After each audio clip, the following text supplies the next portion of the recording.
which is a plural for matrix.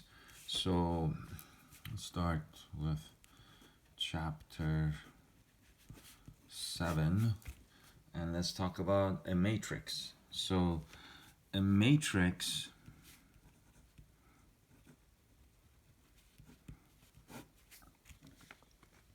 is a rectangular,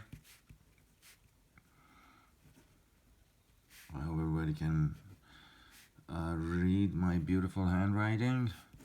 It's a rectangular arrangement of numbers. A matrix is a rectangular arrangement of numbers. If you can see all of that. Used for solving systems of equations. So basically this chapter is an extension of the last chapter, chapter 6. So we're learning a different method of solving systems of equation. We had the graphical method, we had the algebraic method, and now we have matrices. Obviously,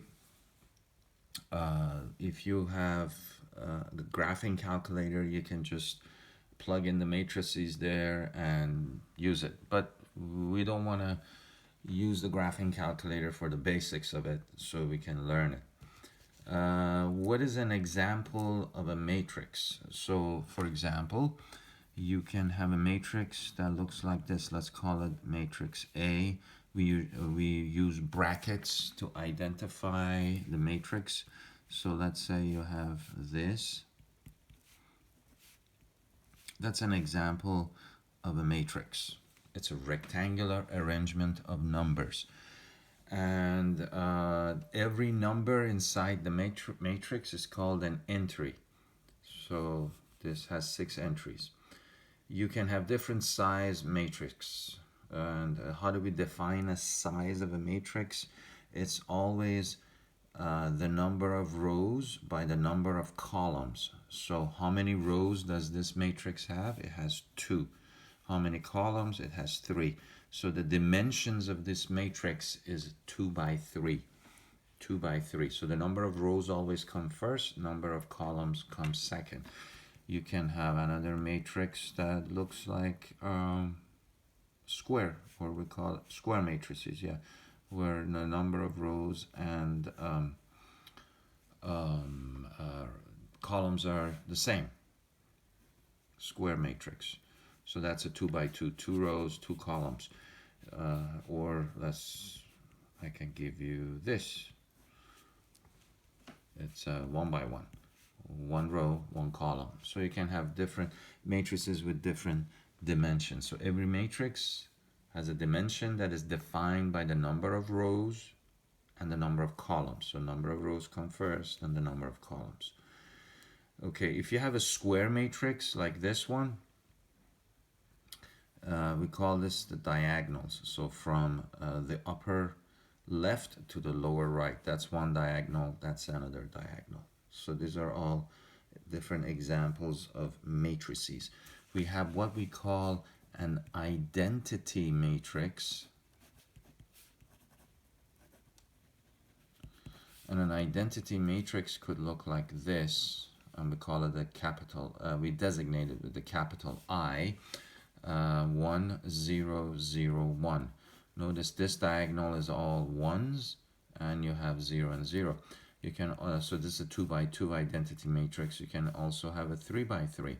That means 1 0 0 0 1 0 0 0 1. This is a 3 by 3 square matrix. That's an identity matrix. Look at this diagonal. It's all ones. Every other entry is 0. We're not going to work with that by hand, so don't worry about it. But this one, we might be able to work with it, or we might not. So I just want to give you the example of an identity matrix. Okay, so I would like to do some examples. Let's see. The first one on page 577 of your textbook. It says example 2, this one right here. It says determine whether the following statements are true, false, or conditional. If false, explain why. If conditional, find the values. The first statement, A, are the two matrices equal to each other? Well, let's see, what's the dimension of the first matrix? It's the number of rows, 3 rows by 2 columns.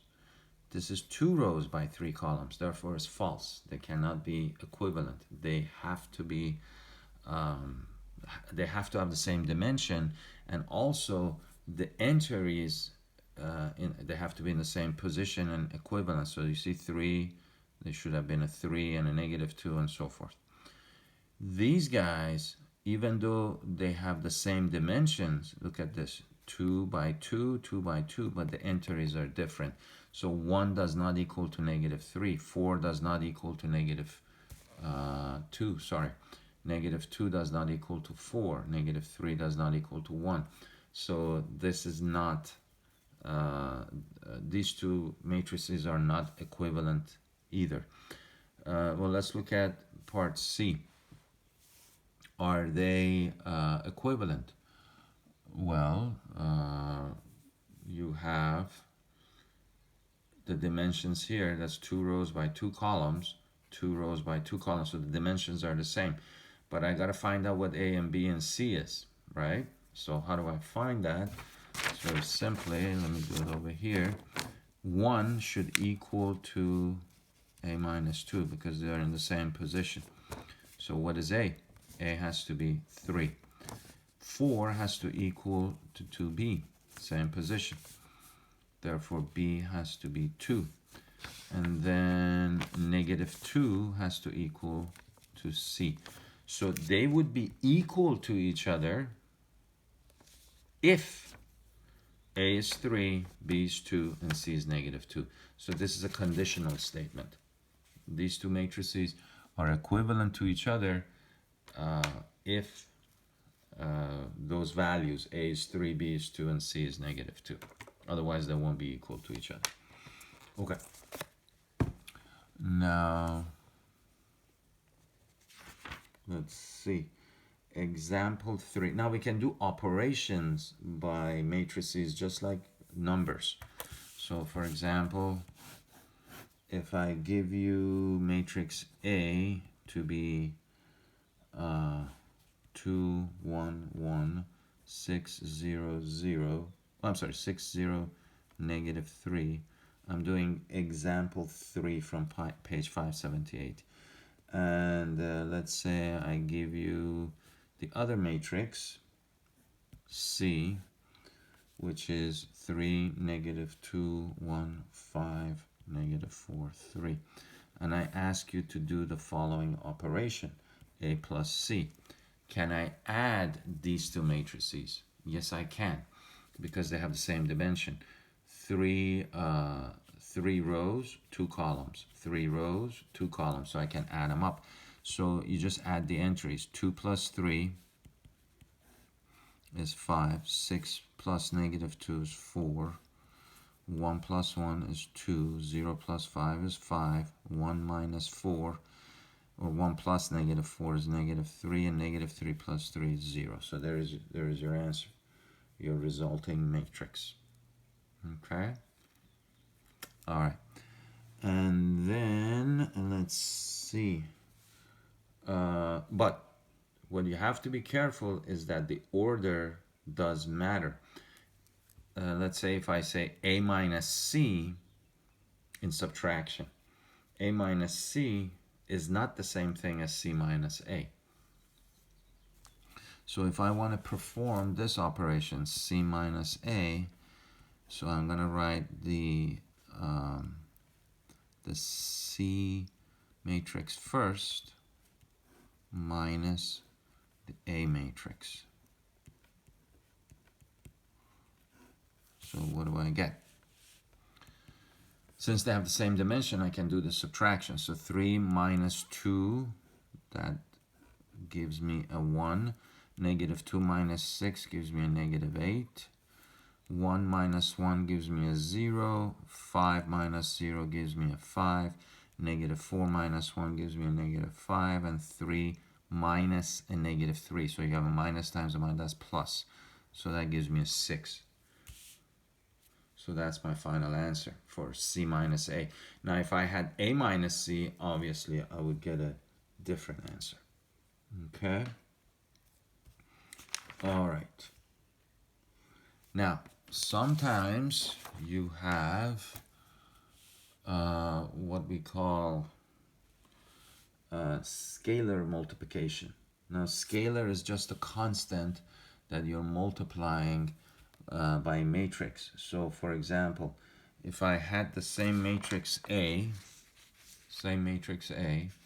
and I say evaluate this 1/2 of A.